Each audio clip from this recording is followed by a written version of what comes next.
Oroman tokko! Oroman tokko!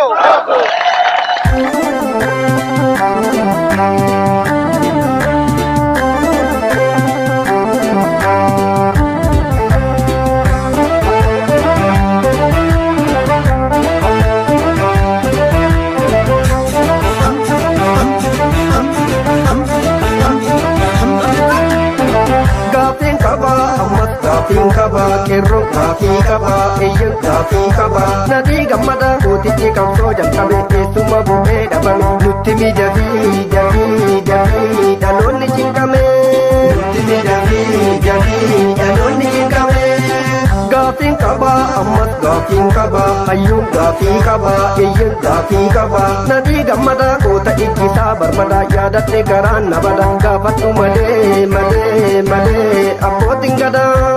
Gaafatu malee abbootiin gadaa. Gafin kaba, ammas gafin kaba, lammiin gafii kaba, eyyan gafii kaba. Garaa gubannee nadhii gammadaa sidhamne shoror keessadhaa jedhamne shiruma jaraatiin tatamne. Shiruma jaraatiin tatamne. Gafin kaba, ammas gafin kaba, qomoon gafii kaba, eyyan gafii kaba. Hayyuun Oromoo meeqatu bahee dhabame lafa dukkanaatti hidhame jarri kun silaa ifatti nuugame. Jarri kun silaa inuma nuugame.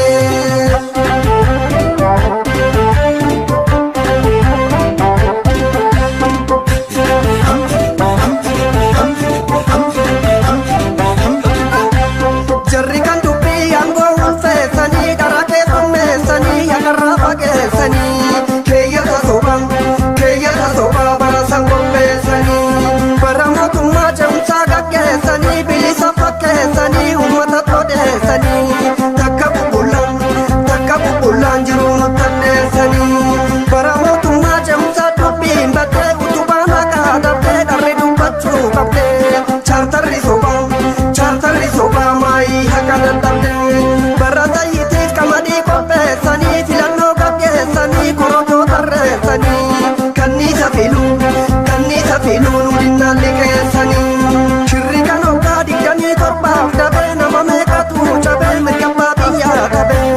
Abbicha shiraa ekeraanii yoo qabee.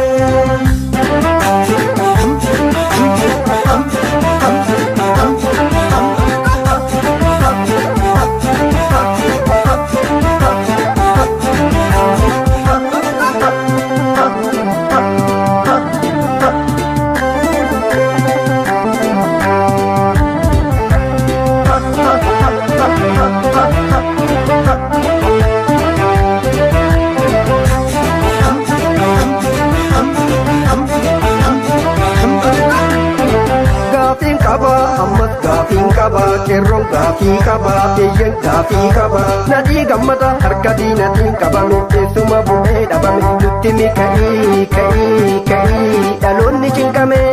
Nutti miidhagii dhaloonni cinqame. Gaafin qaba, ammas gaafin qaba, qomoon gaafii qaba, eyyan gaafii qaba.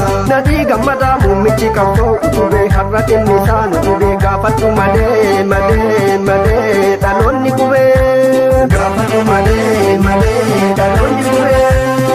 Gafin kaba, ammas gafin kaba, lammiin gafii kaba, eyyan gafii kaba. Garaa kutatee sabni Oromoo gubatee qeerrotti garaa himatee fincila dhumaa tokkoome falmatee. Fincila dhumaa tokkoome falmatee. Gafin kaba, ammas gafin kaba, qeerroon gafii kaba, eyyan gafii kaba. Nadhii gammadaa gaafatu dhaloonni gubee qeerrasa qabsoo utubee har'a kan nadhii lammii mara dhibee.